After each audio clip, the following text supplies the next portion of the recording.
Oke, udah bisa dimulai.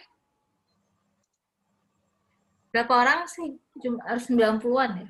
Kita tunggu dulu ya. Baik, Bu. Kita tunggu 5 menit.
Bentar.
Oke, kita lanjutkan ya.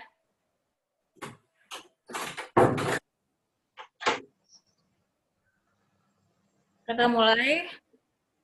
Kita akan belajar dari bab 10, Motivating Employee, sama bab 11, ini nyambung.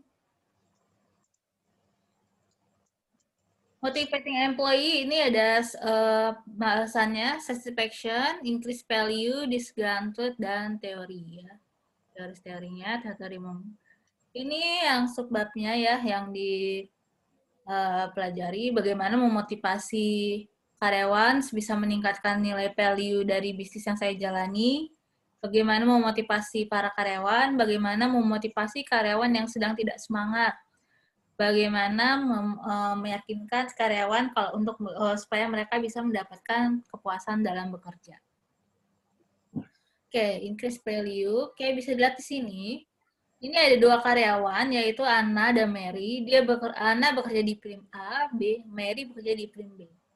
Secara sejarah, Anna dan Mary ini sama-sama pintarnya, skill-nya sama, kemampuannya sama.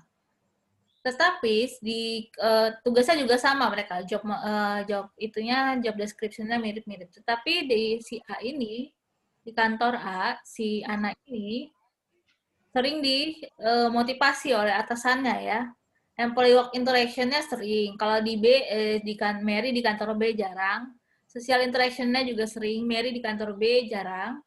Input provide manager, jadi masukan dari manajernya juga sering diberikan. Kalau di B jarang. Kemudian request from employee manager, jadi didengarkan request-nya oleh manajer sering. Kalau si B jarang. Alhasil, walaupun kemampuan mereka sama, tugas mereka juga mirip-mirip, si Ana yang kerja di firm A itu bisa lebih produktif daripada Mary yang kerja di firm B. Karena di sini Mary didengarkan kebutuhannya, kemudian diberikan masukan, diberikan motivasi. Jadi ini pentingnya motivasi bisa meningkatkan produktivitas si karyawan dan juga bisa membantu karyawan untuk tetap stay di dalam perusahaan ya. Nah, ini teori-teori yang berhubungan dengan memotivasi karyawan ya. Ada Hawthorne Studies, ya. Yang pertama Hawthorne Studies, dia melakukan eksperimen. Dia mau melihat kalau misalnya dari segi pencahayaan ditingkatkan, bagaimana hasilnya. Ternyata produktivitasnya meningkat. Kemudian pencahayaannya dikurangi, bagaimana hasilnya, ternyata produktivitas tetap meningkat. Dari situ dia mengambil kesimpulan, jadi kalau pengaturan cahaya, pengaturan suhu, pengaturan keadaan fisik kantor itu tidak berpengaruh, kecuali kemauan customer itu kemauan si karyawan itu didengarkan ya. Jadi mau itu suhunya dinaikkan atau suhunya diturunkan, kemudian pencahayaannya di kantornya diterangkan atau malah digelapkan, selama semua keputusan itu mengandalkan atau mendengarkan kemauan karyawan, karyawan akan menghasilkan produktivitas yang lebih tinggi. Jadi yang di sini semua keadaan fisik itu tidak berpengaruh, kecuali penyesuaian keadaan fisik itu melibatkan karyawan, oke? Melibatkan karyawan, mendengarkan kemauan karyawan, sehingga itu bisa membuat produktivitas karyawan itu meningkat. Itu Hawthorne Study. Kemudian hierarchy of need, ini bagaimana memotivasi karyawan dengan menggunakan hierarchy of need. Jadi pada dasarnya kebutuhan manusia itu terus bertambah. Satu kebutuhan terpenuhi, dia akan mencoba mencari kebutuhan-kebutuhan lain sampai ke kebutuhan yang tertinggi. Ini ya disesuaikan dengan alasan manusia bekerja ya. Pertama ada yang untuk kebutuhan basic ya, physiological need, untuk kebutuhan untuk makan, kemudian untuk dapat uang untuk memperoleh makan, tempat tinggal, clothing. Kalau ini telah terpenuhi, mereka akan berusaha memenuhi kebutuhan safety need. Safety net ini itu termasuk di dalamnya adalah safe working condition ya, kondisi pekerjaan yang aman. Kemudian job securities ya, sekuritas job. Jadi kalau misalnya pekerjaannya termasuk pekerjaan tetap, tidak gampang dipikirkan seperti itu. Kemudian social needs. Social needs ada social interaction dan acceptance by other ya.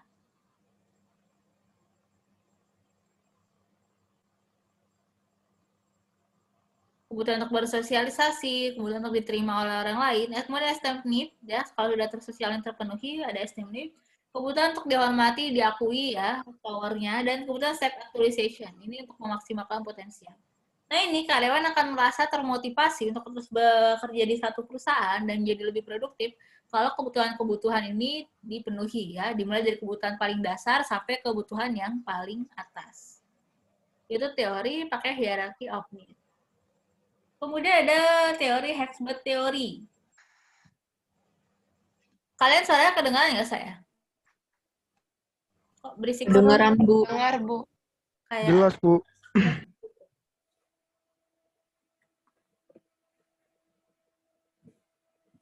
ada Hexbird teori ya. Dari sini degree of job satisfaction itu ada dua, pada dasarnya dibagi dua ya. Jadi Anda untuk agar konsumen bisa mendapatkan kepuasan, itu pertama menghilangkan faktor-faktor yang membuat tidak puas dulu. Kalau faktor-faktor yang tidak puas itu hilang, apakah otomatis puas? Belum. Harus dipenuhi lagi faktor-faktor yang bisa membuat puas. Jadi Anda menghilangkan faktor-faktor yang tidak memuaskan, misalnya poor working condition, improve supervision, kemudian gaji rendah, no job security. Itu kalau dihilangkan, apakah si karyawan langsung puas? Tidak. Karyawan tidak akan langsung puas. Mungkin mereka ada di state ini, netral. Ya, mereka akan ada di state netral. Kalau misalnya faktor-faktor yang tidak memuaskan yang membuat karyawan merasa berada di neraka itu dihilangkan, mereka tidak langsung otomatis merasa berada di surga atau merasa puas. Mereka ada di state netral. Mereka baru akan merasakan kepuasan kalau misalnya ada faktor-faktor lain yang membuat mereka bisa bisa memuaskan mereka, seperti misalnya pengakuan achievement, kemudian pembimbingan karir, kemudian didengar pendapatnya oleh atasan, kemudian ada perluasan, advancement, penambahan gaji, seperti itu. Jadi tingkat kepuasan karyawan itu bisa tercapai dengan dua hal. Pertama, menghilangkan dulu faktor-faktor yang tidak memuaskan karyawan. Nah, ketika faktor udah hilang, mereka nggak langsung puas. Mereka ada di state netral ya. Belum tentu mereka puas ya. Jadi nggak bahagia, nggak sedih juga. Nah, kemudian supaya bisa mereka puas, harus ditambahkan faktor-faktor lain yang bisa meningkatkan kepuasan kerja mereka. Baru mereka bisa mencapai kepuasan kerja dan merasa termotivasi. Oke, bisa dipahami ya berteori? Bisa dipahami ya berteori? Bisa, Bu. Bisa, Bu. Oke, kita lanjutkan. Kemudian McGregor teori X dan Y ya. McGregor teori X dan Y. Ini teori X. Kalau misalnya ada karyawan ada dua jenis, karyawan X dan karyawan Y. Karyawan X itu cenderung males, dia kurang percaya diri, menghindari pekerjaan. Nah, kalau kayak begini, ketemu si karyawan X, supervisor itu tidak bisa mendelegasikan responsibilities, ya, tidak bisa mendelegasikan pekerjaan. Untuk karyawan jenis X itu harus terus dimotivasi, terus diawasi, kemudian diberikan petunjuk. Nah, itu baru untuk menangani karyawan X. Beda dengan karyawan Y, ya. Karyawan Y itu mereka ingin bekerja, willing to work, dan bisa responsible ya. Jadi kalau untuk ketemu karyawan Y ini lebih enak, ke perusahaan itu bisa mendelegasikan tugas, kemudian hanya tinggal memantau sesekali, mereka sudah tahu apa yang harus dikerjakan. Itu McGregor teori X dan Y. Oke, sampai di sini ada pertanyaan.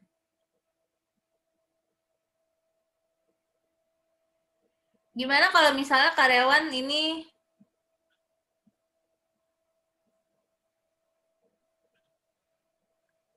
sampai bab 10, ada pertanyaan nggak? Gimana kalau misalnya karyawan tidak dipenuhi motivasinya, tidak dipenuhi ya, kebutuhannya, apa yang akan terjadi?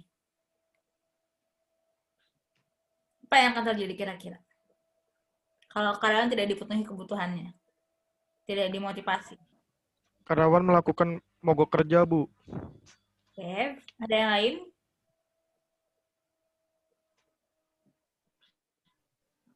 Tidak semangat untuk bekerja, Bu. Oke, biasa kalau misalnya karyawan tidak dimotivasi, tidak dipenuhi keinginannya, tidak diperhatikan, mereka cenderung akan tidak semangat bekerja atau cenderung melakukan kecurangan-kecurangan dalam bekerja, dan pada akhirnya ada kemungkinan karyawan akan berpindah kerja di tempat lain ya, yang bisa memberikan kepuasan. Oke, kepuasan kerja itu yang pasti bukan hanya bergantung terhadap gaji aja, tapi juga lingkungan sosialnya.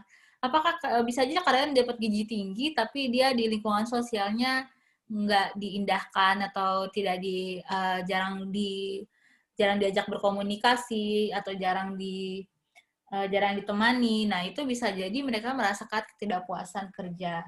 Atau juga mungkin di lingkungan sosialnya baik-baik aja, tapi keadaan kondisi fisik gajinya gede tapi kondisi fisiknya resikonya juga besar.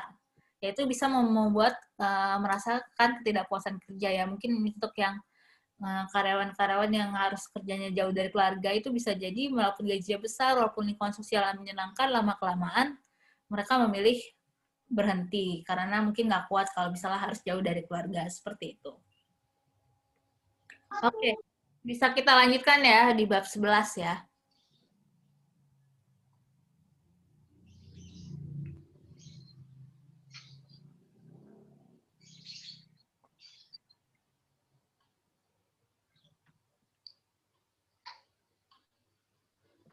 Oke, tunggu sebentar.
Oke, kita lanjutkan.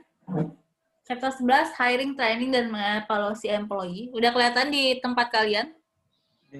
Sudah, Bu. Udah, Bu. Oke, ini improving produktivitas dan quality ya, dari planning, opportunity, compensation, skill, evaluation, dan labor union. Ya, ini yang dipelajari ya, how can I recruit, jadi bagaimana merekrut new employee efektif. Kemudian kriteria apa yang harus dipertimbangkan dalam meng-hire new employee. Kemudian bagaimana memastikan kalau misalnya setiap employee mendapatkan kesempatan yang sama. Kemudian tipe-tipe kompensasi yang harus diberikan kepada employee. Kemudian employee proper skill ya, bagaimana memastikan kalau misalnya si employee punya skill yang memadai. Kemudian bagaimana proses ya yang harus dilakukan untuk mengevaluasi si employee. Oke, ini hire planning. Jadi pertama kali hire planning, ketika Anda perusahaan mau meng-hire karyawan, itu ada 3 hal utama yang harus dilakukan sebelum recruiting ya. 2 hal, forecasting, peramalan. Pertama ini bukan meramalan pakai kartu tarot atau bola seperti itu. Peramalan di sini meramalkan kebutuhan perusahaan terhadap jumlah karyawan dan jenis karyawan yang dibutuhkan ya. Jadi meramalkan berapa tahun ke depan kira-kira ketika perusahaan berkembang, ketika banyak yang resign karena faktor usia, butuh berapa orang untuk menggantikan yang telah tiada itu ya, forecasting. Jadi meramalkan kebutuhan perusahaan akan jumlah dan jenis karyawan ya. Bisa dilihat dari perkembangan perusahaan, bisa juga dilihat dari berapa banyak karyawan yang akan resign karena faktor usia atau hal lainnya. Itu adalah forecasting. Kemudian menyusun job analysis ya, menyusun job analysis. Di sini menyusun job analysis ini maksudnya menyusun kira-kira jumlah karyawan yang dibutuhkan berapa dan jenis karyawan seperti apa. Di sini job analysis harus mempersiapkan 2 hal ya, job description dan job recruitment-nya ya. Jadi job description di sini job analysis ada job description dan job employee recruitment-nya. Jadi di sini dia menyusun 2 hal ya. Mendeskripsikan job yang dibutuhkan ya, membutuhkan jenis pekerjaannya seperti apa, mendeskripsikan jenis pekerjaan yang akan dibuka lowongannya, mengerjakan apa saja, tanggung jawabnya apa saja, itu job description. Kemudian juga mendeskripsikan karyawan seperti apa yang dibutuhkan. Misalnya minimal S1 atau harus bisa ini, harus bisa skill ini, harus bisa berbahasa Inggris dan lancar. Nah, ini masuk ke job analisis ya. Dia melihat dari 2 sisi, mendeskripsikan jenis pekerjaan yang dibutuhkan dan mendeskripsikan orang yang ingin dibutuhkan ya, yang ingin ditarik. Kemudian kalau job analisis sudah selesai, barulah masuk ke proses selanjutnya, recruiting ya, merekrut orang-orang yang dibutuhkan ya, sesuai dengan lowongan kerja yang dibuka. Rekrutmen ada 2 jenis, ada internal promotion, ada external screening. External screening berarti dia meng-hire orang-orang dari luar perusahaan ya. Bisa melalui pameran kerja atau situs-situs pencari kerja, misalnya memasang lowongan di koran, memasang lowongan di job street. Nah, itu adalah external screening. Contoh external screening. Jadi dia membuka lowongan kerja untuk orang-orang di luar perusahaan. Kemudian selanjutnya dari internal promotion. Nah, dia misalnya di sini untuk jabatan-jabatan penting tidak lagi membuka lowongan untuk orang luar, tetapi menarik lowongan dari orang dalam ya. Menarik dari orang dalam misalnya seperti ini, misalnya manajer yang sekarang bentar lagi mau resign. Nah, untuk mengisi posisi manajer itu mereka nggak membuka lowongan manajer keluar, tapi menyeleksi dari para asisten manajer yang ada. Kira-kira siapa yang berhak menggantikan manajer yang akan resign. Itu internal promotion ya. Jadi menyeleksi dari tenaga kerja yang udah di dalam perusahaan yang udah ada untuk menggantikan jabatan yang selanjutnya. Kalau external screening, dia membuka lowongan kerja di luar untuk orang-orang di luar perusahaan. Oke, ini proses recruitment ini bisa dibalik-balik sebenarnya. Ya nggak seplex kayak gini. Biasanya pasti awalnya receive application dulu. Nah, jadi menerima berbagai aplikasi, menerima surat lamaran dari berbagai orang, kemudian di screening dari hasil lamaran tersebut mana yang benar-benar memenuhi kualifikasi secara administrasi. Jadi misalnya dia butuh S1, kalau Anda masukin Anda D3, Anda masukin udah pasti akan ditolak. Kemudian screen based on interview, jadi wawancara dulu, kemudian call to reference, tes ke akademik, dan baru make hire decision. Ini posisinya bisa dibalik-balik ya. Biasanya sih kalau setelah ini setelah screen applicant itu posisinya bisa dibalik-balik. Biasanya setelah udah seleksi administrasi, biasanya ujian tes kecerdasan dulu, baru wawancara, baru tes kesehatan, baru diterima atau tidak. Nah, apakah kalau kan banyak mitos mengatakan kalau udah dites kesehatan udah pasti diterima. Nah, pada kenyataannya belum tentu begitu, karena banyak yang setelah dites kesehatan ada penyakit dalam, ada kolesterol, ada sakit jantung, itu berpotensial walaupun dia memenuhi syarat-syarat lainnya berpotensial untuk ditolak. Ya. Kemudian ini federal law ya, ini mengatur hukum-hukum yang mengatur tata cara pengatur undang-undang karyawan. Di Indonesia juga ada, ini tinggal dibaca aja. Pasti beda dengan Indonesia. Nah, ini kemudian berbicara mengenai diversity. Mungkin di pengantar manajemen juga udah dapat, diversity itu adalah keberagaman. Ini berbicara untuk kasus-kasus kantor perusahaan multinational company ya. Tapi kemungkinan besar kalau misalnya perdagangan bebas terjadi ya multinational company, perusahaan-perusahaan lokal mungkin juga bisa akan meng-hire tenaga kerja dari luar. Nah, kalau di multinational company, tenaga kerjanya beragam dari berbagai suku, agama, latar belakang, dan negara, itu pasti lakukan kerjanya mempunyai diversity yang luas ya. Diversity ini memberikan peluang untuk menjadi lebih inovatif ya, karena banyak ide, banyak orang dari latar belakang beda, mereka bisa cenderung menjadi inovatif. Tantangannya di sini bagaimana berinteraksi dan menyelaraskan pikiran di antara orang-orang yang berbeda background, yang berbeda diversity-nya. Nah ini untuk menjangkau diversity ini biasanya ada kecenderungan diversity karena merekrutnya dari labor pool. Nah labor pool ini kan dari luar ya, jadi ada kemungkinan berbagai macam orang bisa dari berbagai macam orang dari berbagai latar belakang itu bisa direkrut. Nah pasti ini ada tantangannya, ada opportunity-nya. Opportunity-nya memungkinkan lebih inovatif, lebih kreatif, tapi adalah tantangannya bagaimana menyelaraskan ide ya, kemudian bagaimana menyelaraskan kesempatan bagi para karyawan yang berbeda dari suku, agama, ras, dan negaranya ini. Jadi jangan sampai ada perlakuan yang tidak enak untuk kaum minority.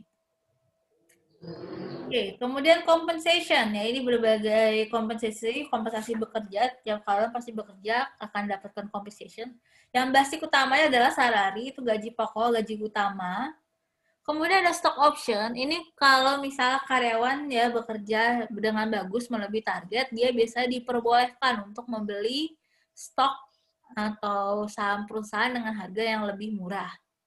Kemudian ada commission kalau misalnya Anda pergi atau melakukan sesuatu di luar pekerjaan, di luar deskripsi pekerjaan bisa mendapatkan commission. Atau Anda bisa menghadiri rapat tambahan itu akan dapat commission. Kemudian bonus ini beda ya dengan commission. Kalau bonus misalnya Anda bekerja melebihi target yang didapatkan, Anda boleh mendapatkan sejumlah bonus. Kemudian ada profit sharing. Jadi sini kalau misalnya karyawan bekerja dengan baik, bisa aja bukan nggak dapat commission, tapi nggak dapat bonus, tapi dapat profit sharing. Jadi profit tambahan yang diperoleh oleh perusahaan itu di-share dengan para karyawan. Nah ini bisa pakai profit sharing ini adalah stasiun televisi.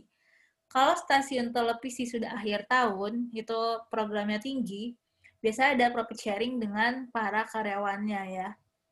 Kemudian benefit, ini benefit bukan hanya dalam bentuk uang, tapi bisa dalam bentuk asuransi kesehatan, kemudian biaya perawatan rumah sakit, kemudian bisa biaya benefit lain misalnya bisa pergi ke beberapa tempat gratis, misal ke gymnya gratis, itu adalah benefit ya. Mungkin pernah ngeliat yang TikTok viral yang kerja di Shopee Singapura yang dapat sarapan, kemudian bisa mandi di kantor ya, atau dapat bisa nge-gym di kantor ya, itu adalah benefit ya. Nah, kemudian ada perquisite. Nah, perquisite ini adalah semacam privilege ya untuk karyawan-karyawan jabatannya udah tinggi. Kalian bisa lihat contoh perquisite itu kalau misalnya udah ada yang pernah ke kampus belum?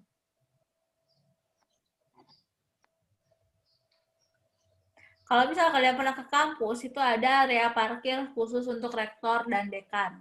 Ya, itu contoh perquisite. Privilege untuk karyawan-karyawan sudah berjabatan yang jabatannya tinggi ya.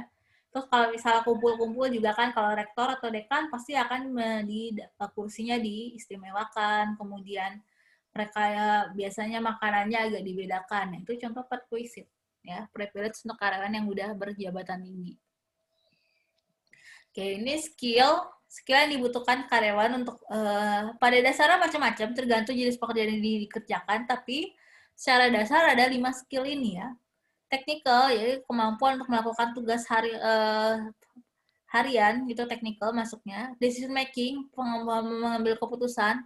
Customer service, ya, untuk melayani dan berinteraksi dengan customer. Safety, mengerjakan pekerjaan secara aman. Jadi dia bisa tahu caranya mengerjakan pekerjaan tanpa membahayakan diri sendiri atau karyawan lain. Human relation, berinteraksi, bekerja sama dengan orang lain, bekerja sama dengan karyawan, itu masuk ke human relation. Employee skill intinya macam-macam, tapi 5 ini dasar yang paling dibutuhkan ya. Nah, ini kemudian mengevaluasi performance ya, bagaimana mengevaluasi performance karyawan. Ya, bisa dilihat beda jabatan, beda hal yang diukurnya ya. Ini mengukur performansi karyawan masing-masing tergantung jabatannya, tergantung jenis pekerjaannya. Contoh salesperson, cara mengukurnya dilihat dari berapa dolar yang dihasilkan, kemudian berapa nomor new customer yang dia bawa, berapa liquid account collected. Manager, ini berapa employee grievance, berapa cost reduction, pengurangan biaya yang bisa dikurangi, kemudian bagaimana asistennya, unit seperti record. Beda lagi dengan untuk mengukur administratif asisten. Jadi berbeda pekerjaan, direct measure-nya ya, cara mengukur performansinya akan berbeda-beda. Ya, ini contoh bentuk evaluation form, nanti bisa dilihat sendiri ya. Misalnya employee name-nya siapa, date-nya siapa, ini yang jadi ukuran pekerjaannya ya. Dari segi responsibility, timeline, quality of work, nanti akan biasanya nilai adalah atasannya. Oke, kemudian evaluation form ya. Di sini manajer itu punya 3 tanggung jawab terhadap karyawan ya, pada saat telah meng-hire karyawan. Pertama, communicate responsibility. Komunikasikan tanggung jawab mereka itu apa aja. Apa yang harus dikerjakan, deadline-nya kapan, harus diingatkan. Terus kemudian standar pekerjaan harus dipenuhi seperti apa. Kemudian improve defisiensi. Kalau karyawan ada kurangnya dalam mengerjakan sesuatu, itu harus diinformasikan terlebih dahulu mereka kurangnya apa, kemudian masalah mereka di situ apa. Dibantu cara pemecahan masalahnya bagus. Jadi supaya mereka bisa bekerja secara maksimal mencapai target. Kemudian konsisten ya, konsisten antara satu karyawan satu dengan karyawan lainnya. Jangan karena karyawan sales sama-sama nih melakukan kesalahan, tapi karyawan A dibebaskan karena akrab. Nah, tidak seperti itu. Jadi harus konsisten. Measurement ya, pengukuran yang digunakan untuk mengevaluasi karyawan itu harus sama antara karyawan satu dan karyawan lainnya yang bekerja di unit yang sama. Jadi harus konsisten. Oke, kemudian action do performance. Kira-kira apa yang bisa dilakukan kalau misalnya karyawan melakukan pekerjaannya sebaik mungkin. Kalau misalnya karyawan hasil evaluasinya bagus, bisa diberikan recognition, reward, bonus, gaji tambahan, atau bahkan bonus liburan. Nah, kalau misalnya jelek, apa langsung dipecat? Enggak langsung dipecat ya. Ada cara-caranya. Kalau misalnya langsung dipecat itu bisa dituntut. Misalnya diberikan surat teguran, kemudian atau malah diberikan bimbingan, kemudian dievaluasi ulang. Kalau misalnya masih seperti itu, masih terus-menerus, ya berarti mungkin memang sudah saatnya tidak bisa dipertahankan, harus dirumahkan. Nah, ini kemudian ada employee lawsuit, jadi karyawan bisa menuntut perusahaan kalau merasa diperlakukan tidak adil ya. Biasanya kasus-kasusnya misalnya pemecatan secara tanpa hormat atau secara tanpa diberitahu, kemudian bisa juga kasus pelecehan seksual. Nah, employee lawsuit itu bisa macam-macam. Berbicara mengenai employee lawsuit, biasanya di setiap karyawan itu punya persatuan karyawan atau labor union ya.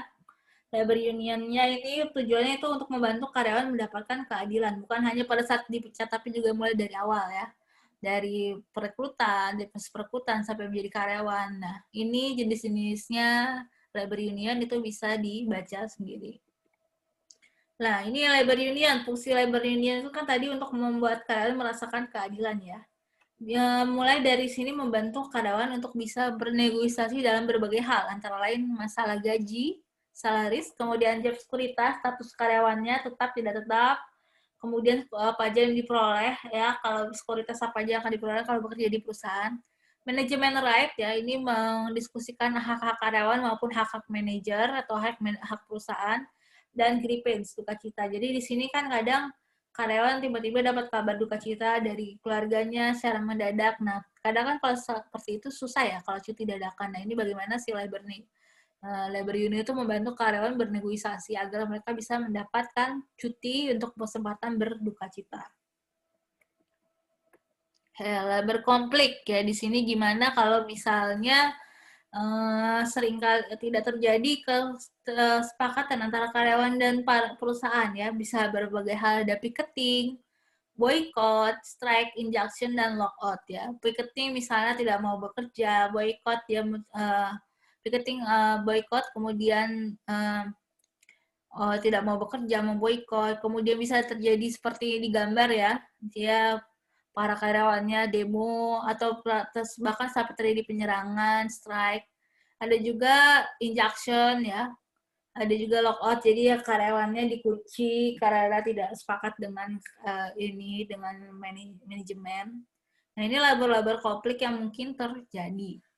Nah, gimana caranya agar sampai tidak terjadi konflik dari pengaturan antara hak perusahaan dan hak karyawan, sehingga membuat jadi riset seperti ini ya. Nah, jadi labor konflik itu jangan diatasi pada saat terjadi, tapi diatasilah supaya tidak terjadi. Oke, sampai sini ada pertanyaan?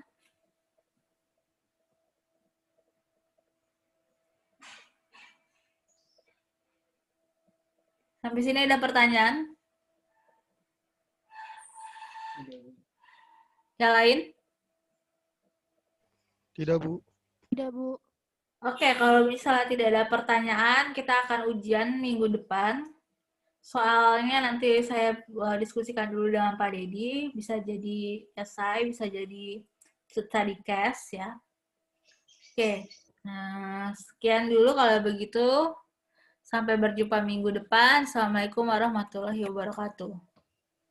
Waalaikumsalam. Waalaikumsalam warahmatullahi warahmatullahi wabarakatuh. Oke, bisa diakhiri.